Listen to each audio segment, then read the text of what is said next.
Daniel Foster's cologne seemed too strong in the antiseptic air of Westlake Medical Center. He adjusted his tie nervously as they waited for the receptionist to process their information. Hyper-aware of how Rebecca's hand felt in his, smaller than Meredith's, softer somehow. Different. "I'm sure everything's fine," he whispered, squeezing Rebecca's fingers. She nodded, tension visible in her jawline. "I just want to be certain." The pregnancy test had been positive 3 days ago. Rebecca had insisted on a proper confirmation before they made any decisions, before they told anyone. They'd been careful, but here they were, waiting for an OB/GYN to either upend their lives or confirm what Daniel had secretly begun to hope for. A clean slate. A new beginning. The receptionist, a middle-aged woman with kind eyes, handed Rebecca a clipboard. "Fill these out, and Dr. Patel will see you shortly." Daniel scanned the waiting room, a habit from his security consultant days. Expectant mothers, elderly patients waiting for appointments, a child with a comic book. Normal Tuesday morning crowd. Then his eyes caught on the electronic board above the reception desk, listing upcoming appointments. His blood froze. 10:15 a.m. Meredith Foster, oncology, Dr. Hassan. He blinked hard, certain he'd misread. But the name remained, stark white against blue. Meredith, his wife, oncology. "Daniel?" Rebecca's voice sounded distant. "Are you okay? You look like you've seen a ghost." His mouth went dry. I need to use the restroom. I'll be right back." He stumbled toward the hallway, fumbling for his phone. 3 missed calls from his wife that morning. Calls he'd ignored while getting Rebecca ready for the appointment. He'd told Meredith he had a breakfast meeting with clients. The men's room was empty. Daniel gripped the sink, staring at his reflection. A man caught between worlds.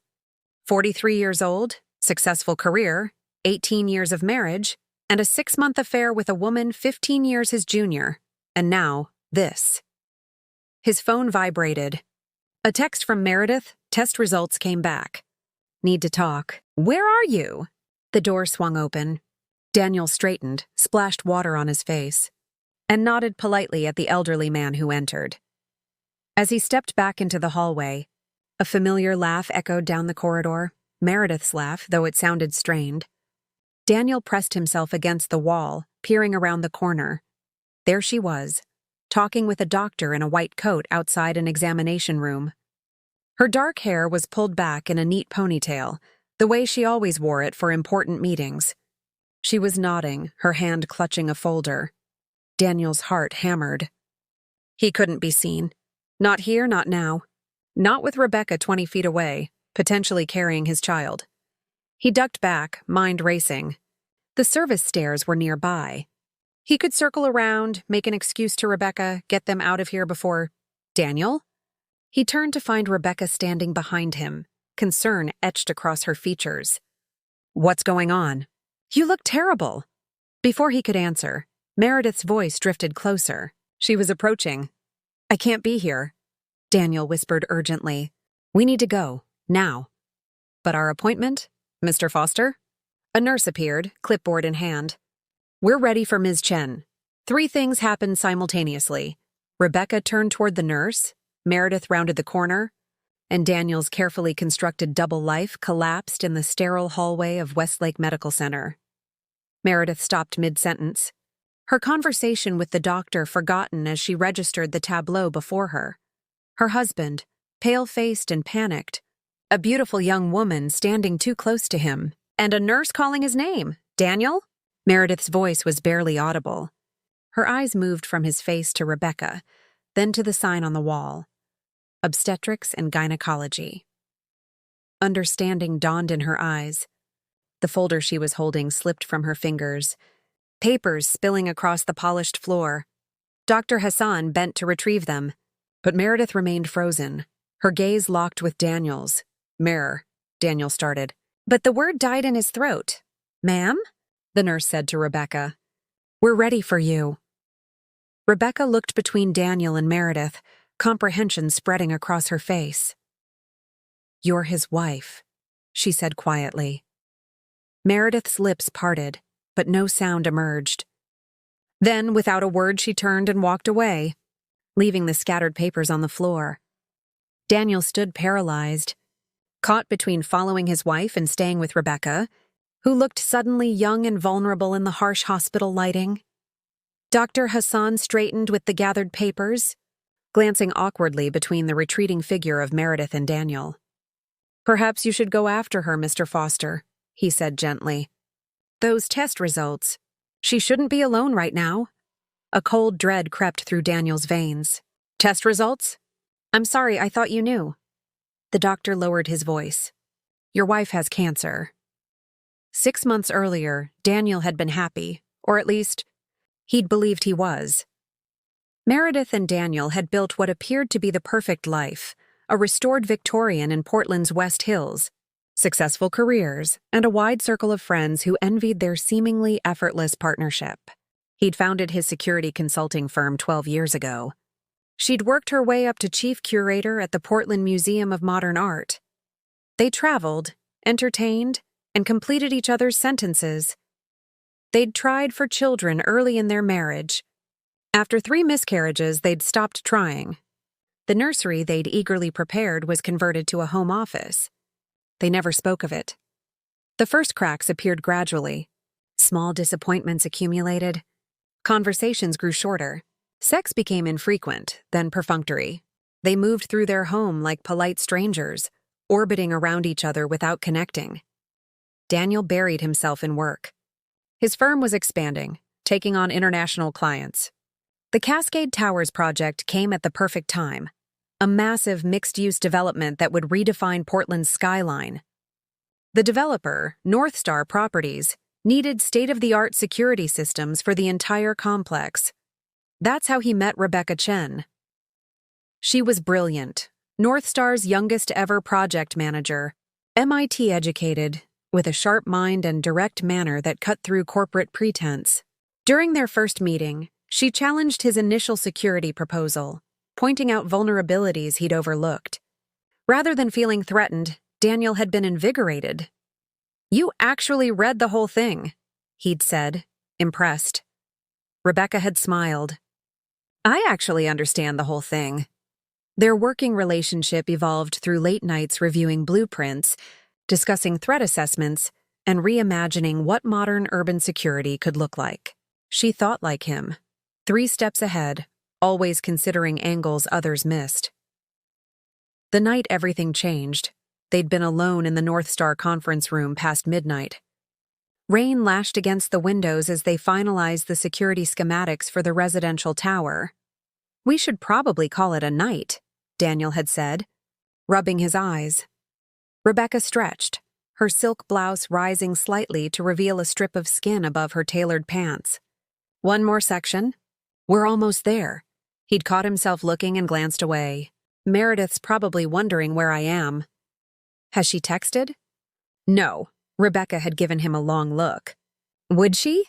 The question hung in the air between them. Daniel thought about going home to the silent house, where Meredith would likely be asleep or absorbed in exhibition catalogs. He couldn't remember the last time she'd waited up for him or asked about his day. "No," he admitted. She probably wouldn't. Something shifted in that moment. A boundary dissolved. Rebecca moved closer, her perfume subtle but distinct. "Tell me if I'm reading this wrong, Daniel." He should have stepped back.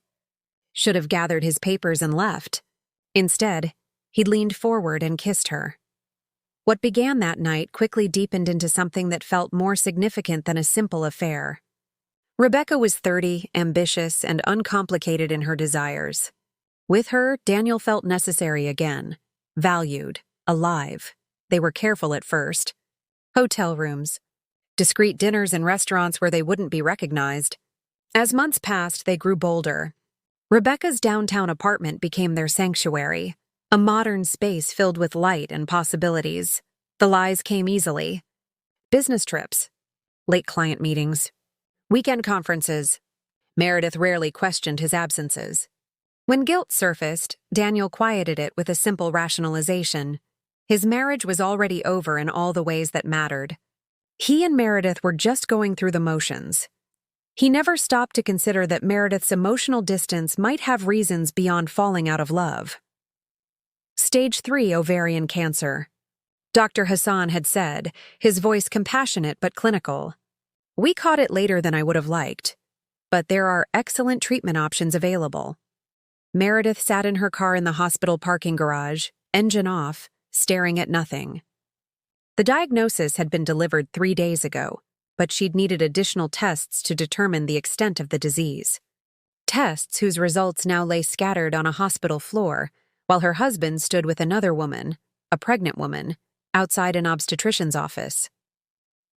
She pressed her palms against her eyes, willing the tears not to come. Not here, not now. Her phone buzzed repeatedly, Daniel calling. She silenced it. A tap on her window startled her. Rebecca Chen stood outside, her face pale but composed. Meredith hesitated, then lowered the window. Mrs. Foster, Rebecca said, her voice steady despite the circumstances. I think we need to talk.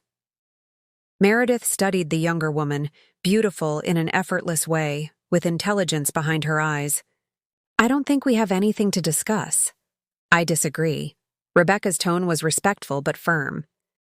I didn't know he was married when we met. By the time I found out, things had already become complicated. And now they're about to get more complicated, aren't they? Meredith glanced at Rebecca's stomach, still flat beneath her elegant blouse. Rebecca's hand moved unconsciously to her abdomen. I don't know for certain yet. That's why I was here today. A hollow laugh escaped Meredith. How considerate of Daniel to accompany you. He's not a monster, Mrs. Foster. No, Meredith agreed, surprising herself with the admission. Just a coward.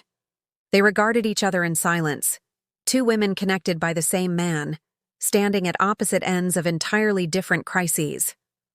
Are you all right? Rebecca asked suddenly. The doctor who was with you, he seemed concerned. The unexpected kindness nearly broke Meredith's composure. No, she said simply. I'm not all right, Rebecca nodded slowly.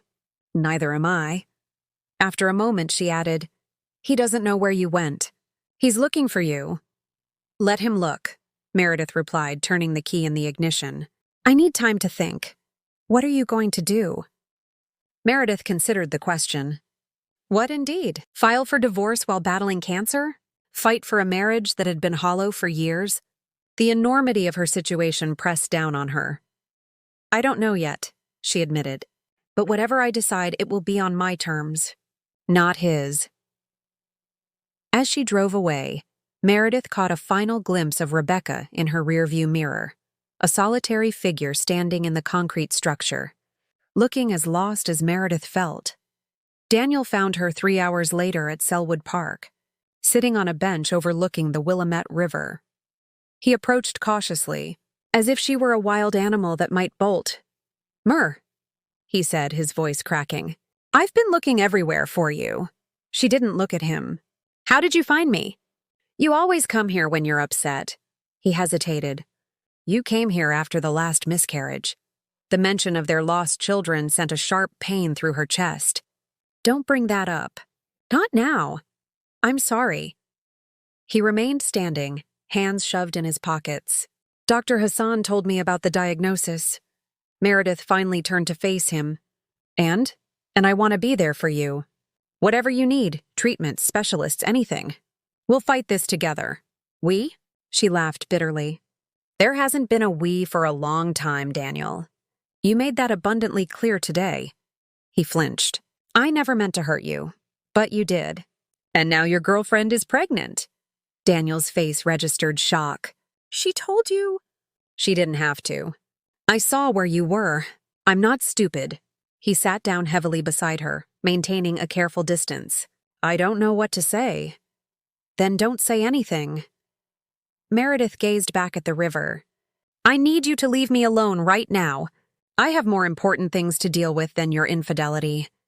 Meredith, please. Cancer, Daniel, she interrupted, her voice rising. I have cancer. Do you understand what that means?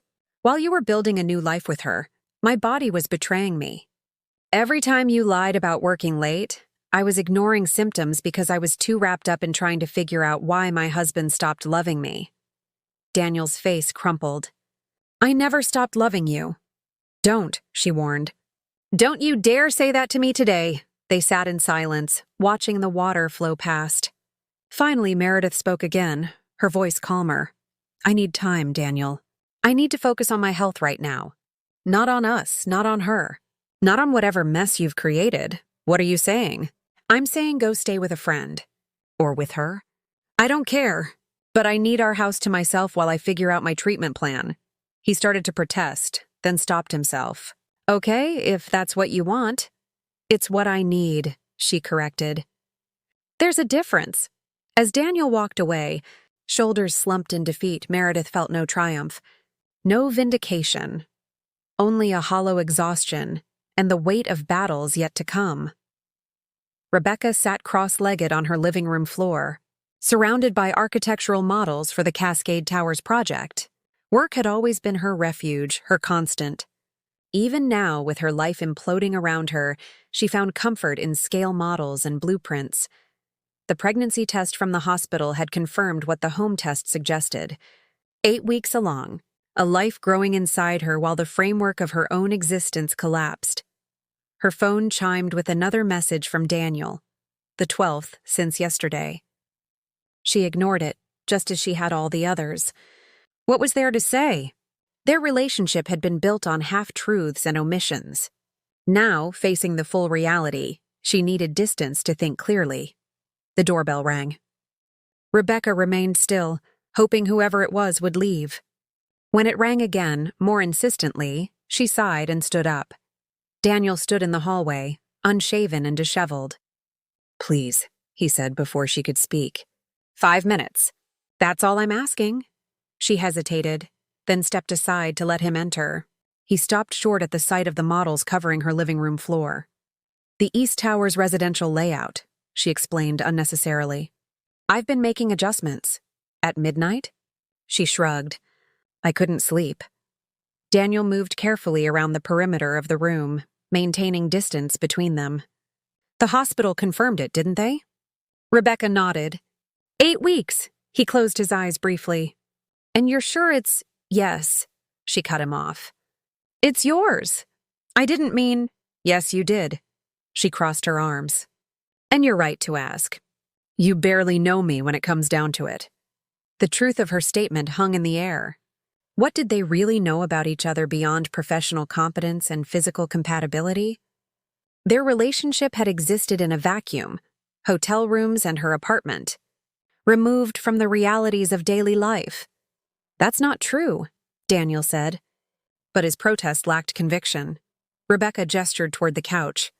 They sat at opposite ends, the chasm between them wider than the physical space. How is your wife? She asked quietly. Daniel ran a hand over his face. Not good. The cancer is advanced, stage 3. She's meeting with oncologists tomorrow to discuss treatment options. And you're not going with her? She doesn't want me there. His voice cracked. She asked me to move out, to give her space. Rebecca absorbed this information, feeling a complex mixture of emotions. I'm sorry. About her illness, I mean. She didn't tell me, Daniel said almost to himself. All these months she was dealing with symptoms, with fear, and I was too wrapped up in us, Rebecca finished for him. Yes. The admission hung between them. What do you want from me, Daniel? Rebecca asked finally. Why are you here? He looked at her, his expression pained. I don't know. I couldn't stay away. When I heard the test was positive, I felt happy, she suggested. Terrified?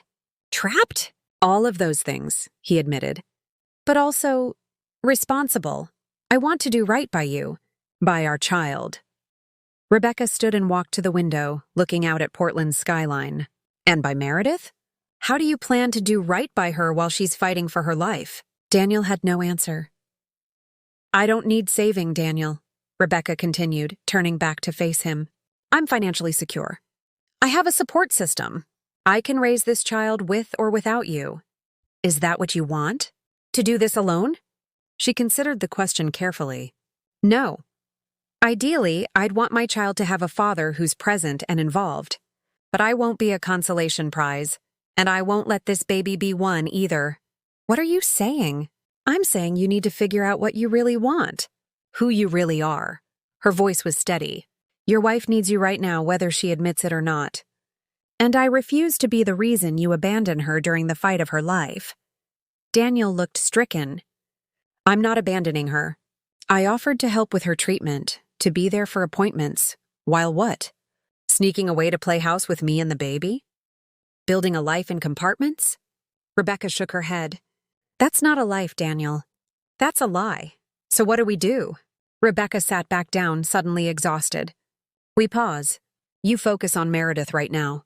Help her through this, not because you feel obligated, but because it's the right thing to do. Because 18 years of marriage deserves at least that much respect. And us? The baby? I'm not going anywhere, she said softly. And neither is this pregnancy. We have time to figure out what comes next. As she showed him to the door, Daniel turned to her one last time. I'm sorry I dragged you into this mess. Rebecca offered a sad smile. It takes two people to create a mess like this. I was a willing participant. After he left, she returned to her models, but her focus was gone. She placed a hand on her stomach, feeling a connection to the life within. A life that would forever bind her to a man caught between worlds, and to a woman she'd never meant to hurt. Meredith's chemotherapy began on a Tuesday. She sat in a recliner, watching clear liquid drip into her veins, surrounded by other patients in various stages of treatment. Some read books, others dozed.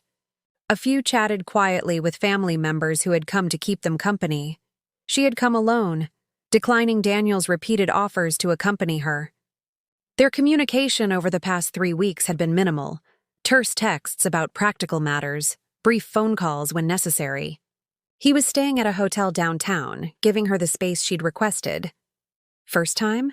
The voice came from her right, where an elderly woman with a colorful headscarf was working on a crossword puzzle. Meredith nodded. That obvious, huh? You've got that deer-in-headlights look. The woman smiled kindly. I'm Eleanor. This is round 3 for me. Meredith. Ovarian cancer. Breast, with some lymph node involvement. Eleanor replied matter-of-factly. You here by yourself? By choice, Meredith said, more defensively than she'd intended. Eleanor raised an eyebrow but didn't pry further. Well, the first one's the worst. Not because of how it makes you feel, that comes later, but because of the fear. The unknown. Meredith felt tears threatening and blinked them back. Does it get easier? Not easier, different. Eleanor set her crossword aside. You get used to the routine. Start recognizing the nurses. Learn which anti-nausea meds work best for you. It becomes normal. As crazy as that sounds, normal. The word seemed absurd in the context of poison being pumped into her body to kill the cells that were trying to kill her. My husband wants to be here, Meredith found herself saying. But things are complicated between us right now. Eleanor nodded sagely. Cancer has a way of magnifying whatever was already there in a relationship. The good gets better, the bad gets worse. What if there's nothing left to magnify? Meredith asked quietly. Then cancer becomes the clearest mirror you'll ever look into. Eleanor reached over and patted Meredith's hand. Sometimes what you see isn't pretty, but it's always honest.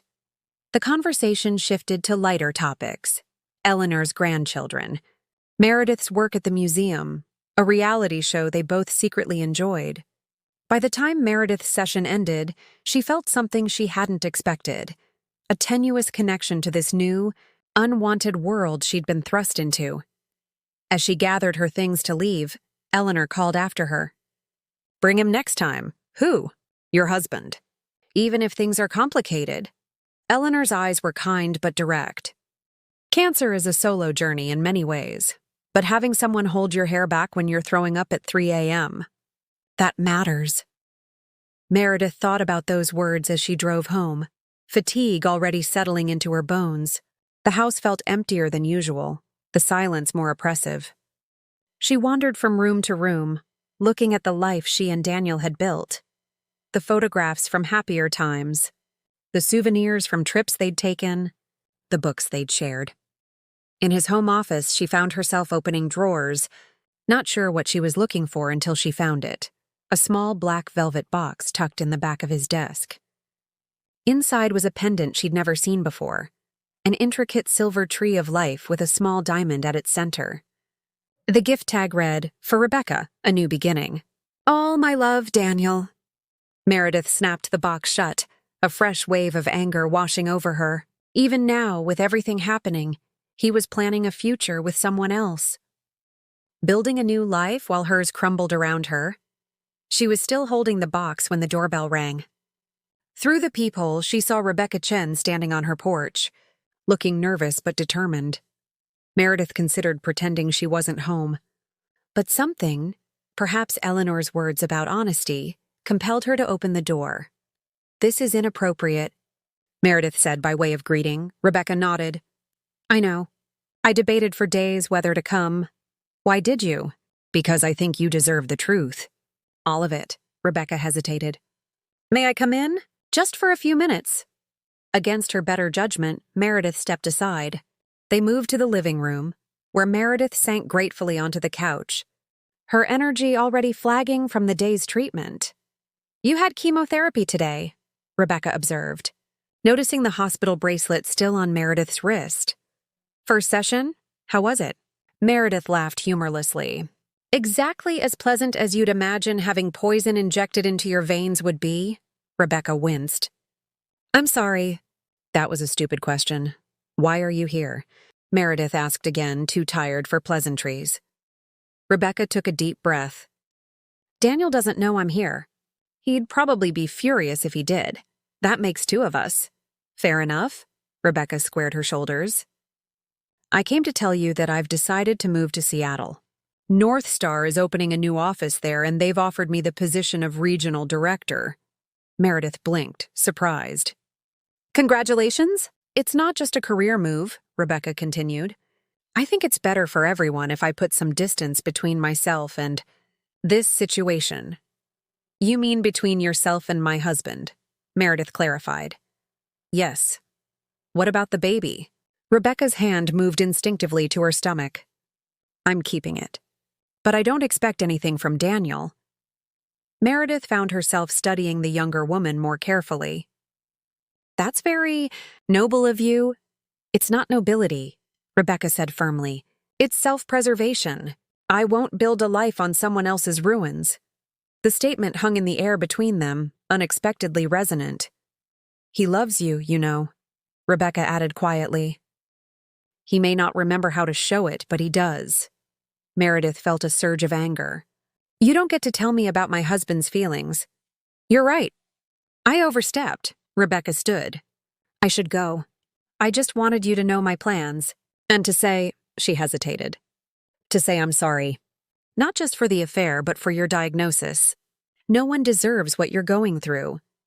As Rebecca headed for the door, Meredith suddenly remembered the box in her pocket. "Wait." She pulled out the velvet case and held it up. "I found this in Daniel's desk. I think he meant it for you." Rebecca looked at the box but made no move to take it. "I can't accept that. Why not? It's clearly a gift for you. Because gifts like that come with expectations, with promises." Rebecca's eyes met Meredith's. "And right now, the only promises Daniel should be making are to you." After Rebecca left, Meredith opened the box again, studying the pendant, the tree of life, a symbol of connection between past, present, and future. She thought about the miscarriages, about the children she and Daniel would never have, about the family Rebecca was now carrying forward. With sudden clarity, Meredith reached for her phone and dialed Daniel's number. "Can you come over?" she asked when he answered. "We need to talk." Daniel arrived 30 minutes later, hesitating at the threshold of what had once been unquestionably his home. Meredith led him to the kitchen, where she'd made tea neither of them would drink. "How was the treatment?" he asked, noting the hospital bracelet. "Exhausting. But not as bad as I'd feared." She pushed a mug toward him. "Rebecca came to see me today." Daniel's head snapped up. "What? Why?" "To tell me she's moving to Seattle." Meredith watched his reaction carefully. She didn't tell you? No. He looked genuinely surprised. When did she decide this? Recently, I gather. Meredith removed the velvet box from her pocket and placed it on the table between them. I also found this. Daniel stared at the box, recognition and shame crossing his features. I don't need explanations, she interrupted. What's done is done, but we need to talk about what happens next. He nodded, waiting. I've been thinking a lot about us, about what went wrong. Meredith wrapped her hands around her mug, drawing warmth from it. We stopped talking. Really talking. Somewhere after the last miscarriage, we just disconnected. I know, Daniel said quietly. I felt it too. Why didn't you say anything? He considered the question. At first, it seemed natural. We were both grieving. Then it became habit. And eventually, it felt too late to bridge the gap. So you found someone else to talk to? It wasn't like that, he protested. Not at first. Rebecca and I worked together. She was brilliant, challenging. She made me feel alive again? Meredith suggested. Daniel looked pained. Yes, but that doesn't excuse what I did. No, it doesn't. Meredith took a deep breath. But I understand it better than you might think. We both checked out of this marriage. Your affair was just the more visible symptom. They sat in silence, the weight of 18 years hanging between them. She's keeping the baby, Meredith said finally. But she doesn't want anything from you. Daniel looked torn. I can't just abandon my own child. No one's asking you to. Meredith met his gaze. In fact, I think you should be involved in that child's life. What are you saying? I'm saying I want a divorce, Daniel. The words landed with surprising gentleness, almost like relief. Because of the affair? He asked. Because it's time, she corrected.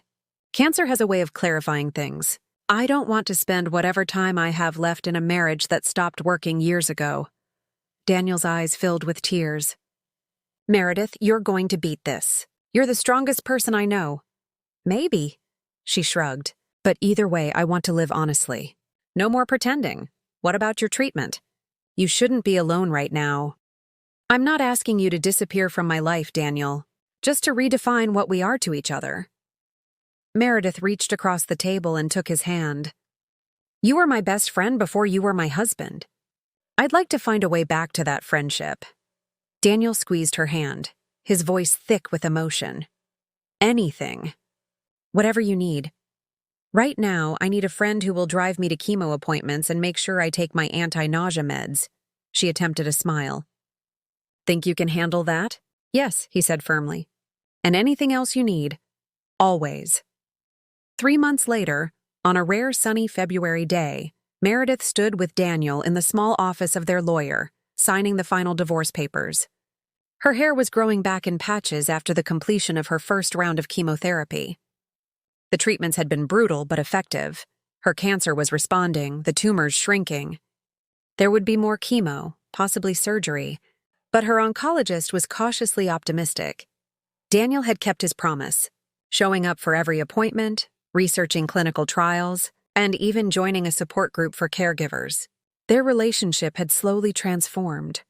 The romantic love replaced by something different but equally valuable. A deep, abiding friendship forged in the crucible of crisis. As they left the lawyer's office, Daniel hesitated. I have something for you. He handed her a small package. Inside was a delicate silver bracelet with a single charm, a half heart. What's this? She asked. Eleanor helped me pick it out. Daniel showed his wrist, where an identical bracelet with the matching half heart rested. She said sometimes the strongest bonds are the ones that break and reform into something new. Meredith smiled, remembering her chemotherapy companion who had become a friend and confidant over the past months. She's a wise woman. Are you ready? Daniel asked, gesturing toward his car. Rebecca's expecting us at 2. The drive to Seattle was comfortable, filled with familiar conversation and the mutual understanding that could only come from shared history. Rebecca had settled into a spacious apartment with views of Puget Sound, preparing for the baby due in just a few months. She greeted them warmly, her pregnancy now obvious beneath her flowing dress. "Right on time. Come in. I've just made lunch." As they sat around Rebecca's dining table, Meredith observed the cautious way Daniel and Rebecca interacted. Respectful, caring, but no longer romantic. They were forging their own new relationship, centered around the child they would co-parent across city lines. "Have you decided on a name yet?" Meredith asked. Rebecca smiled. "Eleanor, if it's a girl, after that remarkable friend of yours. And if it's a boy?" Daniel asked. "I was thinking Phoenix," Rebecca replied. New life rising from the ashes and all that. The symbolism wasn't lost on any of them. Later, as they prepared to drive back to Portland, Rebecca pulled Meredith aside. "Thank you," she said simply. "For your grace. For making this easier than any of us had a right to expect." Meredith thought about how to respond. So much had happened in the 6 months since that fateful day at Westlake Medical Center. Pain, betrayal, illness, healing. The journey had stripped away pretense and forced all three of them to confront difficult truths. "Life is too short and too precious for bitterness," Meredith said finally. "Cancer taught me that, if nothing else." As she and Daniel drove back toward Portland, the setting sun painted the sky in shades of gold and crimson. The road ahead was uncertain. Her cancer could return. Relationships would continue to evolve. New challenges would arise. But for the first time in years, Meredith felt truly alive, acutely aware of each breath, each moment. Daniel glanced over at her. "Penny for your thoughts?" Meredith smiled, touching the half-heart charm on her wrist. "I was just thinking that sometimes the things we think will destroy us are actually the things that save us in the end." "Poetic," he observed. And true. They drove on as darkness fell, two people connected not by marriage or romance, but by something perhaps more enduring, the complicated, messy, beautiful truth of lives intertwined through both joy and sorrow, failure and redemption. In the distance, Portland's lights appeared like stars fallen to earth, guiding them home. And that wraps up today's story. Now we want to hear from you. Where are you watching from? Drop your city or country in the comments, and let's see how far these stories reach. If this story moved you or gave you chills, give it a like, share, and subscribe for more powerful stories. One last thing, rate the story from 1 to 10 in the comments. Your feedback helps us bring you even better ones next time. Thanks for watching. We appreciate you being part of this storytelling journey.